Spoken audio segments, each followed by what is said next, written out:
What's up, everyone? Beast Mode back here with another video. So today I just wanted to do a quick recap of my time at YCS Philadelphia. I went down just to play Saturday. I went with the family. We made a family trip out of it. Sunday I went and did family activities at Sesame Place. That's like a amusement park for little kids, Sesame Street essentially. But Saturday I was able to play at the side events, which were the Time Wizard events, aka Edison events. It was awesome seeing some of my old time friends playing back, I don't know, 10, 15 years ago when I was 15 years old, probably. Haven't seen some of these people in over a decade. So it was really cool reconnecting with old friends and then meeting new people, especially with Discord. Some of people that are in the War League and, fans of the channel and whatnot. I was able to meet a lot of people in person and really put a face to the online name. So awesome event. Everybody I met was super cool. I did not meet one person who was not a cool person, happy to play or hang out with. So I really feel like the Edison community is just booming right now, and everybody's just really having a good time playing the format, which myself included. So I'm happy to see just how big this is growing. On Saturday, they started the side events at 1 p.m., which a lot of people would have been able to play earlier. There was just enough people to fire them off all day, and they kind of waited until 1 p.m. and the line was huge just to try to sign up. They did not have the expected or the needed staff for the outcome. Essentially, I don't think anybody expected the outcome for the side events. There was just too many players and not enough judges and staff. The pods were firing off as fast as they could, but just not as efficient as other events from what I have heard. I was able to play in the first pod. My buddy, the Pokey Rapper, who actually has the first featured match since 2010 for Edison formats on the Konami website. He was tearing it up all weekend, so he's a good friend and a teammate of mine, and we were in line and, of course, talking, and when we signed up, we were on the same flight, and how they did it was they pretty much just paired you up with the person who signed up in front of you, which was crazy. So me and him actually were on the same flight and had to play round one in the first flight. We went to game 3. And I got deck devied game 2, like second turn, and game 3 I got deck devied twice in the same game. So he actually went on and won the mat, which, I'm happy for that. Definitely would, happy to see my buddy take home the mat. But I did choose to play this deck this weekend, which is not typical Beast Mode zombies. This is actually Raikoko 7's zombie list that topped I think one Peak of the Beak 2. I don't know what made me just play the deck. I just had the cards, and I was kind of sick of looking at the same old deck with Illblood and Necro Gardener and all that. So I said I'm going to play something a little different. Of course, it's still zombies, but it plays very, very different.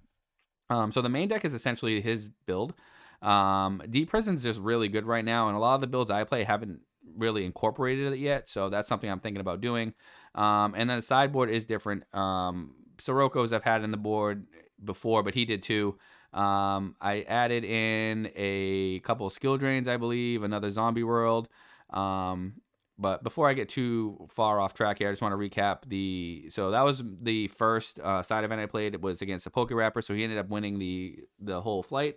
I ended up getting into one more of them, and I'm trying to remember what I actually played. Everybody was wicked cool that I played. I think it was Morphtronics round 1, which was actually an interesting deck. It was pretty good. It was well built. And round 2 in the tournament, I think I played like a saber plant deck, like a cat saber deck. It actually took me to game 3. I was able to pull off like the nutty OTK with zombies. I essentially went first and set Goblin Zombie. I do remember this very clearly. I set Goblin Zombie and Dust Tornado, and I had Call in my hand with a Diva. So what I essentially did was set Goblin, set Dust, and then he went and he set T-set essentially, and I was reading probably Raikou. And I dust in the end phase. I set Call.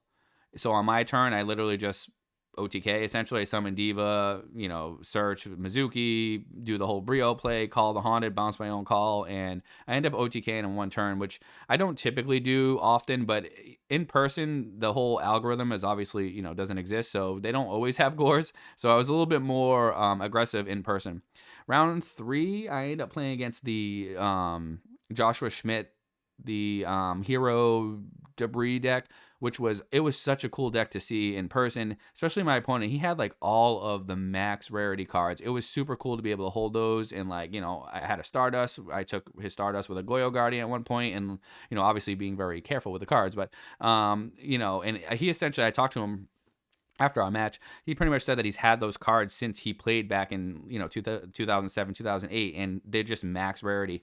And obviously that deck today, if you tried to buy it with cash, it would cost you thousands of dollars essentially. So it was really cool to be able to see the deck in like full rarity. He was a really cool player. And I did end up winning the Lad Mat, of course, with this build.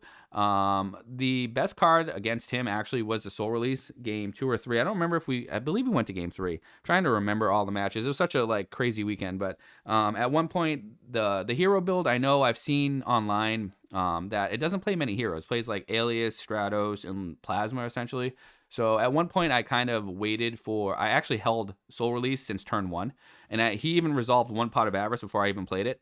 And at one point in his graveyard, I remember hitting Soul Release. I hit a Snowman Eater, a Stratos, an Alias, a Dandy, and something else. I can't remember. But essentially, I kind of, when I played the card, I kind of knew that it really crushed his hand. And we talked afterward. He had like double Debris Dragon in his hand. And then, of course, any Miracle Fusion he drew at that point was essentially gone.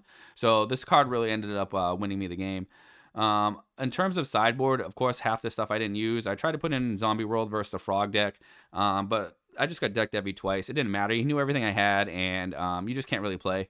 So overall, do I think that this deck is amazing? I don't. I don't think I'd play this deck again. The Raiko's milling Dark Arm Dragon and just like key cards is tough, and myself and JG have said this in the past. Like, the milling aspect of the deck can be really good at times, where you actually just mill the perfect amount of darks and drop Dark Arm.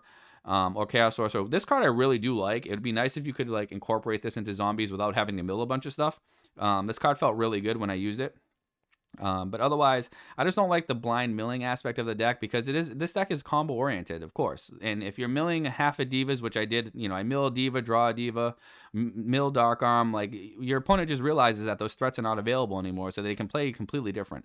But overall, again, these side events are like 3 rounds, so you can pretty much, really, you could play anything and probably win one of these if you're playing well that day.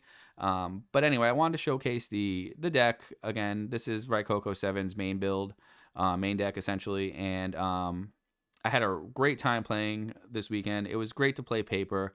I really kind of wanted to test this weekend, but there just wasn't enough time to play any more flights. By the time I got through the flight and had one, I just couldn't get into another one.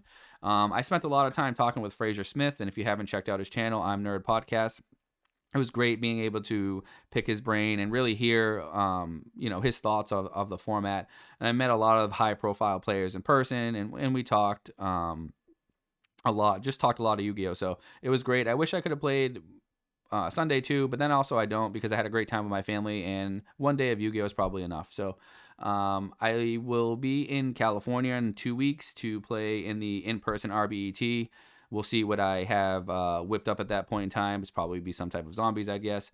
Edison War League is going strong right now, and we're going into week 2. So week 3, free agency opens up. If you guys are interested in playing in that as a free agent, see if somebody will pick you up on their team, join the Discord server. The BCS tournaments will be starting up again at some point. It's just been a lot going on right now. We'll be doing those on Friday night, maybe Saturday night, depending on what works for our schedule. Again, those are smaller, local-like tournaments, 16 to 32 players, just being able to do a tournament on a evening and be able to get it all done, maybe just more or less for testing. So if you guys would, please like, comment, and subscribe. We're pushing 1,000 subscribers, and when we can, the channel grows bigger, the more we can do and maybe offer some more prizes for some of these events. So anyway, I will see you all on the next one.